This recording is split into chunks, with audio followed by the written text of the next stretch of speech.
You know, some stories are just so strange, so perfectly bizarre, they feel like they have to be folklore. But every now and then, a legend gets written down in the history books, a story that just defies any easy explanation. So, let's go back, way back to 12th century England, to a tale that really blurs the line, a story about two children who, well, seemed like they were not from our world. Okay, so our story starts almost 900 years ago in a small English village called Woolpit. Now, you have to understand, this was a tough time. It was a period of brutal civil war called the Anarchy. So for the folks in Woolpit, life was pretty predictable. Plant, harvest, survive, and, a good bit of superstition. Until one day, something happened that shattered that cycle completely. So picture this. Villagers are out working the fields, and they find two children, a little boy and his sister, just wandering near these deep pits they used for trapping wolves. But these weren't just any lost kids. No way. They were speaking a language nobody recognized, wearing clothes made of some weird material, and their skin was a vibrant, almost alien shade of green. The villagers were, you can imagine, completely baffled. They brought the children back to the village. But as they tried to take care of them, the mystery of these green visitors only got deeper. Yeah, the green skin was really just the beginning of the puzzle. The language they spoke, nobody could place it. Their clothes were made of a fabric nobody had ever seen, and for days they refused to eat anything except for raw broad beans, which they just devoured like they hadn't eaten in forever. So the kids were taken in by a local knight, a guy named Sir Richard de Calne. But tragically, the boy, he was younger and weaker, and he didn't make it. He passed away.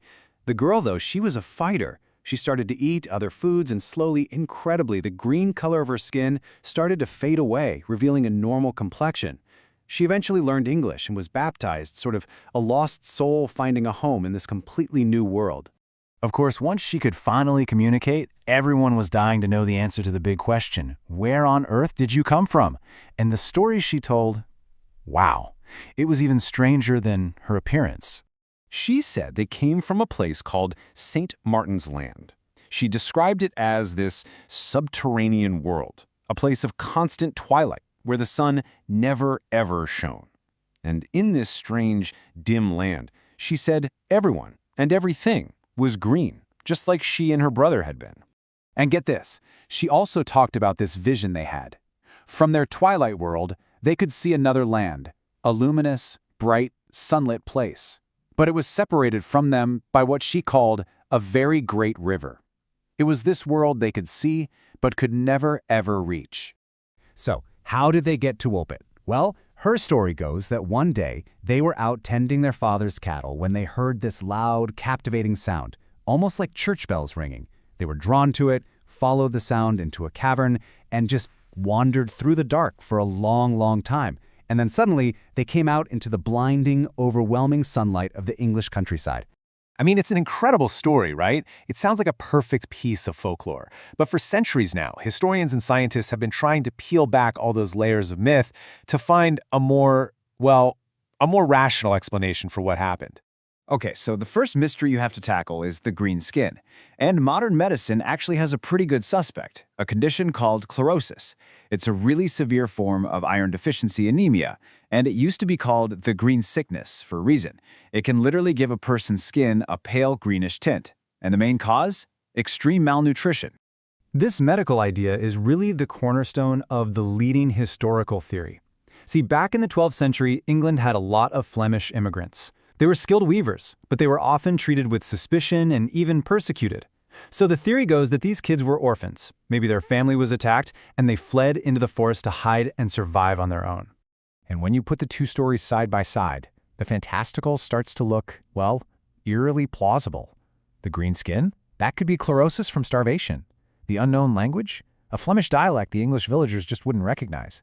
The strange clothes? Just what Flemish immigrants wore. And that mysterious cavern? The area around Woolpit is full of old flint mines, a perfect place for two lost, scared children to hide.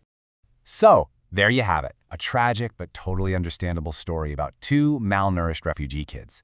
It all seems to fit together perfectly, a nice, neat solution to a very old mystery. But is it really that simple? Because that rational explanation, as tidy as it is, leaves some of the absolute strangest parts of the girl's story completely unanswered. I mean, think about it. If they were just lost kids from a nearby community, why invent such a specific, otherworldly story? Why a home underground in eternal twilight? Why a world where everyone is green? What was that great river separating their world from a sunlit one? And what about that weird, captivating sound of bells that supposedly lured them into a cave? The rational theory it doesn't have an answer for any of that. And this is where the story just veers right back into the realm of high strangeness. Some people have suggested that maybe, just maybe, we should take the girl's story a bit more literally. Could St. Martin's Land be a real, undiscovered underground civilization? Or maybe even a glimpse into another dimension, a world that exists right alongside our own? And here's the final, and for me, the most important detail. The girl was given the name Agnes Beret. She grew up, lived a totally normal life, and even got married. But for the rest of her days, she never changed her story, not one detail. She stuck by that incredible, impossible story her entire life. Ultimately, the legend of the Green Children of Woolpit leaves us with a choice. Is it a tragic story of human suffering filtered through the traumatized imagination of a child, or is it actual, fleeting proof of a world just beyond what we know? It's a powerful reminder that sometimes the most rational explanation isn't the only one, and that the deepest mysteries aren't always in some fantasy book, but hiding in the unexplained corners of our own history.